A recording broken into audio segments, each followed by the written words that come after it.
Chers auditeurs, bienvenue dans le podcast de Dodo la Culture. Ici, pas question de vous endormir. Au contraire, préparez-vous à être stimulé et inspiré. Chaque épisode est conçu pour vous éveiller à la culture dans toute sa splendeur en vous offrant des perspectives nouvelles et des connaissances captivantes. Oubliez les clichés de la culture avec un grand C. Nous explorerons ensemble un large éventail de sujets allant bien au-delà des arts et des beaux-arts. Et nous aborderons des thèmes aussi variés qui touchent à tous les aspects de nos sociétés, qu'elles soient passées, présentes et peut-être futures. Alors, pourquoi dodo ? Il pourrait vous rappeler l'oiseau de l'océan Indien qui s'est éteint au XVIIe siècle. Mais ici, il fait référence au pseudonyme de l'auteur des podcasts, votre serviteur, que François Bouc, un maître de la bande dessinée, a croqué pour nous sous la forme d'un totem. Pour notre premier épisode, je vous invite à plonger dans l'univers d'Herminie Cadol, aussi méconnu que célèbre pour sa grande invention, le soutien-gorge. Herminie Cadol. Voilà encore une personne dont personne ou presque ne connaît son nom. Et pourtant, tout le monde connaît ce qu'elle a imaginé, créé, breveté et développé, le soutien-gorge. Eh oui, c'est bien une Française. Une femme française née en 1842, il y a près de 150 ans, sous notre dernier roi de France, Louis-Philippe, que devait naître une femme d'exception, une femme tout à fait et vraiment exceptionnelle, Herminie Cadol. Herminie, son prénom, un drôle de prénom. À l'état civil, elle se prénomme Eugénie et elle se nomme Sardon. Elle prendra le prénom d'Herminie en référence à sa mère qui était lingère dans le Loiret, près d'Orléans, dans la belle ville de Beaugency. Des Herminies, depuis 1900, il n'y en a pas eu beaucoup, à peine 1 millier, et aujourd'hui, la dernière Herminie, elle a 97 ans, c'est tout dire.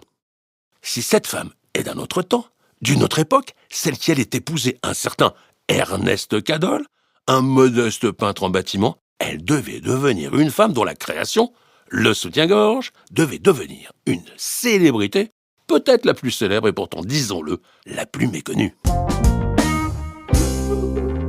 D'où venait-elle et qui était-elle ? De Beaugency, donc, petite ville proche d'Orléans, elle montra à Paris avec son compagnon pour devenir ouvrière, et bien plus qu'une ouvrière, une artisane, une entrepreneuse à succès, l'incarnation d'un moment de l'émancipation, de la libération, in concreto, de la femme. Eh oui, car de quoi s'agit-il ? Si à l'époque, elle est une simple ouvrière, une simple couturière, on disait une petite main, elle est alors ce qu'on appelle une corsetière. Elle travaille pour les dames de la bonne, voire de la haute société, allant de l'aristocratie à la grande bourgeoisie, pour concocter et réaliser des corsets, c'est-à-dire ces terribles sous-vêtements comportant des renforts en métal, des baleines, de la cordelette passepoilée, tout cela pour serrer au mieux, modeler au mieux le buste féminin, pour, si j'ose le dire, sculpter les hanches et les tailles de ces dames. En bref, pour respecter les canons de l'époque, assurer et assumer une réelle torture, pour apparaître et ressembler à une certaine idée de l'idéal féminin. Aïe, aïe, aïe !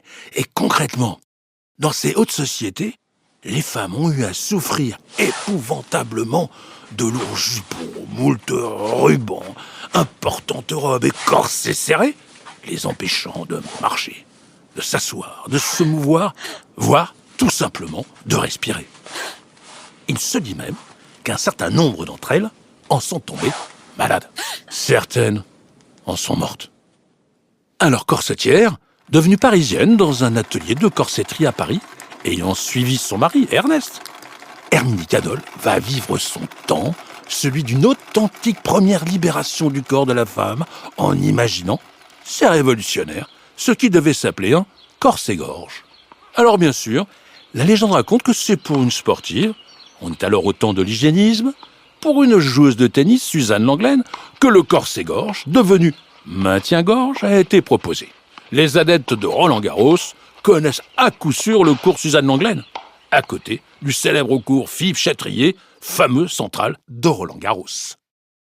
Mais c'est une légende, car c'est beaucoup plus tôt, en 1889, qu'Herminie Cadol devait présenter son invention lors de l'exposition universelle, celle qui devait avoir pour thème le centenaire de la Révolution française et qui devait voir la construction et l'érection de la fameuse tour Eiffel du tout aussi fameux Gustave.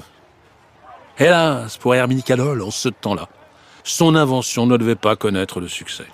En clair, ce fut un échec, car c'est 20 ans plus tard qu'elle connaîtra enfin la réussite en s'installant rue Chaussée-d'Antin, dans le 9e arrondissement de Paris, pas loin des grands magasins qui devaient devenir le Printemps Haussmann et les Galeries Lafayette. C'est aussi à cette époque qu'elle ouvrira une boutique dans le très chic 1er arrondissement de Paris, dans la toujours très célèbre rue Cambon, pas très loin d'une autre maison qui allait devenir elle aussi célèbre, la maison de mademoiselle Gabrielle Chanel, qui devait changer le look féminin, comme on le dit aujourd'hui, en proposant désormais des vêtements réellement révolutionnaires pour les femmes de la bonne société du temps d'alors. On peut le dire, on peut l'affirmer, quelle histoire que celle du soutien-gorge. Avec Hermine Cadol, le soutien-gorge devait être, a été longtemps et peut-être encore longtemps, considéré comme un sous-vêtement vraiment libérateur de la femme. Et de fait, le soutien-gorge fut rapidement adopté par toutes celles qui travaillaient à la dure, dans les champs, dans les usines pour nos sociétés occidentales, alors en pleine révolution industrielle. Dans toutes les activités économiques où les femmes ont joué un rôle essentiel, le soutien-gorge a apporté un confort grâce à un sous-vêtement qui ne sera plus seulement réservé aux classes sociales les plus favorisées. Et nous n'oublierons pas toutes les grossesses et toutes les mères de familles nombreuses, et ô combien nombreuses en ces temps-là, qui firent d'un linge de corps un véritable soutien physique, voire psychologique, de leur émancipation pratique. Et longtemps, très longtemps, jusqu'aux années 70, le soutien-gorge faisait consensus pour exprimer le bien-être des femmes de tous les âges, et ce sans doute à l'heure où la société de consommation, avec la publicité et une certaine idée de la féminité érotisée, devait être favorable au développement de marques désormais aussi nombreuses que diverses. Et puis arrive l'année 68 et les années post-68ardes, avec les nouveaux mouvements féministes. Jetons, lacérons, brûlons nos soutiens-gorge. Ils sont le signe de l'érotisation dégradante de la femme, du fétichisme machiste, de la domination oppressive des hommes sur les femmes. Soyons libres, abandonnons ces symboles de l'avilissement.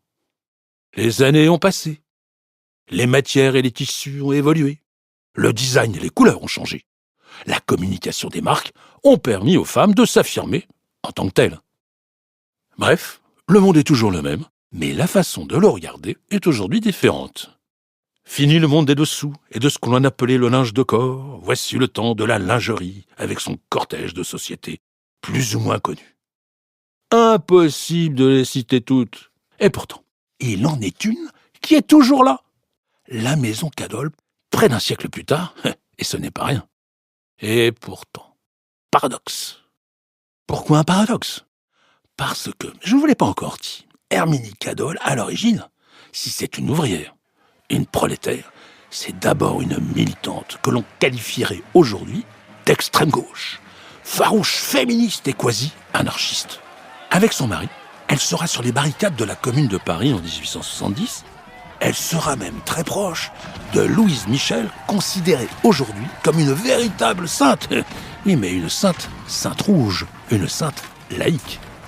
Elle accompagnera son mari dans tous ses combats contre le très controversé Adolphe Thiers, à tel point qu'elle sera condamnée à 6 mois de prison, pendant que son mari d'Ernest sera condamné, quant à lui, à 2 ans d'enfermement.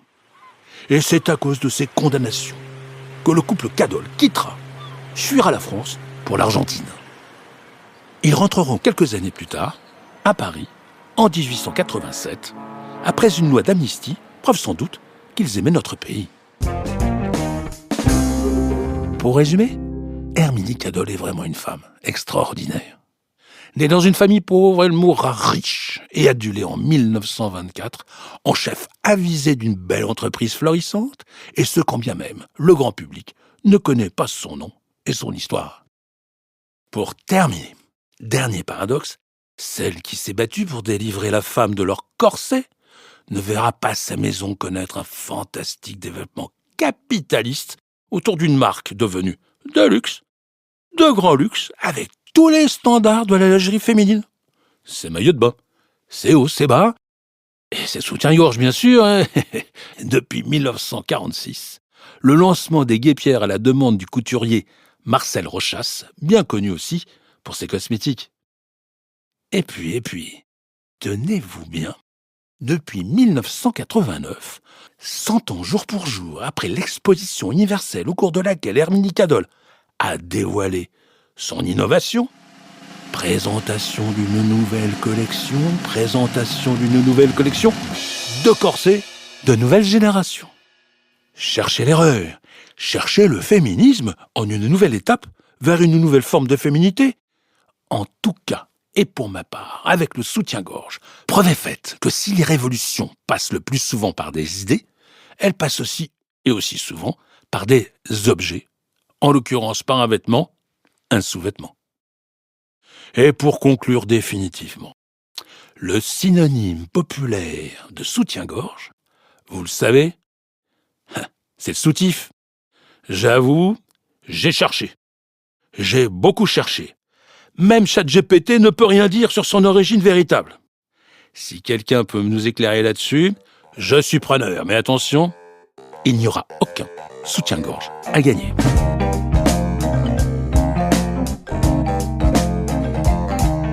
Voilà, c'était Herminie Cadol pour le premier épisode de Dodo la Culture. Ce podcast a été mis en son, illustré, produit et réalisé par Fred Conteil pour Podcast by La Fabrique. N'oubliez pas de me suivre sur les réseaux sociaux, notamment sur Instagram, toujours sur le compte Dodo la Culture. Vos contributions, observations, questions et pourquoi pas commentaires seront toujours les bienvenus. D'ici là, je vous donne rendez-vous pour notre prochain épisode sur un sujet complètement différent, l'endophasie. À bientôt.